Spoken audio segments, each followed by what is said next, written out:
দেশজুড়ে বইছে নির্বাচনের জোর হাওয়া। 12ই ফেব্রুয়ারি হবে ত্রয়োদশ জাতীয় সংসদ নির্বাচনের ভোট গ্রহণ। এ নিয়ে কি ভাবছেন সাধারণ মানুষ থেকে শুরু করে আগামীর জনপ্রতিনিধিরা? সে কথা জানাতে ডিবিসি নিউজের ইলেকশন এক্সপ্রেস ছুটে যাচ্ছে সব সংসদীয় আসনে। আজ শনিবার সারাদিন ছিল সংসদীয় আসন 270, 273 এবং 274, নোয়াখালী 3, 6 এবং লক্ষ্মীপুর 1-এ।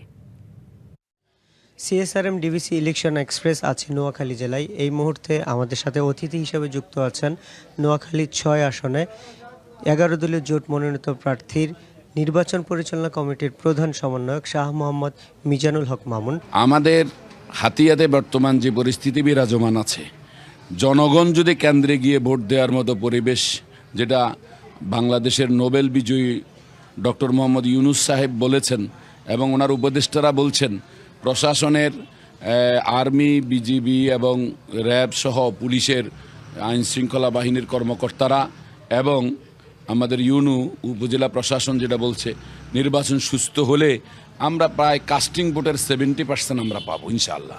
আমাদের দেশে আমাদের সাধারণ মানুষ হাঁ ভোটে ভোট দেওয়ার জন্য ব্যাপকভাবে উৎসাহী, আগ্রহী এবং ইনশাআল্লাহ হাঁ ভোট 90%-এর উপরে হাঁ ভোট পড়বে ইনশাআল্লাহ। দেশ, মানুষ, ইয়াং জেনারেশন সবাই একটা পরিবর্তন চাচ্ছে। পরিবর্তনের লক্ষ্যে, ইসলামী রাষ্ট্র গঠনের লক্ষ্যে, মানুষের অধিকার প্রতিষ্ঠার লক্ষ্যে অবশ্যই আপনারা সবাই হাত পাকায় ভোট দিবেন। শান্তির পক্ষে হাত পাকা মার্কায় ভোট দেওয়ার জন্য সমস্ত ভোটারদেরকে আমরা অনুরোধ করব ইনশাল্লাহ। সবাই সবার আদর্শ, উদ্দেশ্য, সবাই সবার পরিকল্পনা নিয়ে কাজ করে যাচ্ছেন। তবে আপনি জানতে পারবেন যে রামগঞ্জে আমরা দীর্ঘ 2 যুগ ধরেই আমরা কাজ করে যাচ্ছি। আমরা নারীদের প্রশিক্ষণ দেওয়ার জন্য প্রত্যেক ইউনিয়নে আমরা সম্পূর্ণ ফ্রিতে সেলাইয়ের প্রশিক্ষণ চালু করেছি। আমাদের আরেকটা প্রশিক্ষণ চলমান আছে, ড্রাইভিং।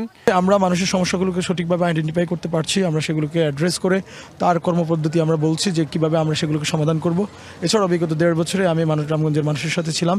সরকারের বিভিন্ন স্তর থেকে চেষ্টা তদবির করে রামগঞ্জের মানুষের বিভিন্ন সমাধানের চেষ্টা করেছি। রামগঞ্জের সর্বস্তরের মানুষের আশেপাশে থেকে মানুষের সামাজিক যে সমস্যাগুলো সেগুলো আইডেন্টিফাই করে সেগুলো চিহ্নিত করে সেগুলোকে সমাধানের চেষ্টা করেছি। তার জন্যই মানুষ আশা রাখছে যে নতুন নেতৃত্ব তারা বেছে নেবে ইনশাল্লাহ। গত 17 বছর এখানে কোনো উন্নয়ন হয়নি, সামান্যতম উন্নয়ন হয়নি। আপনারাও দেখেছেন রাস্তাঘাটের অবস্থা অত্যন্ত করুণ।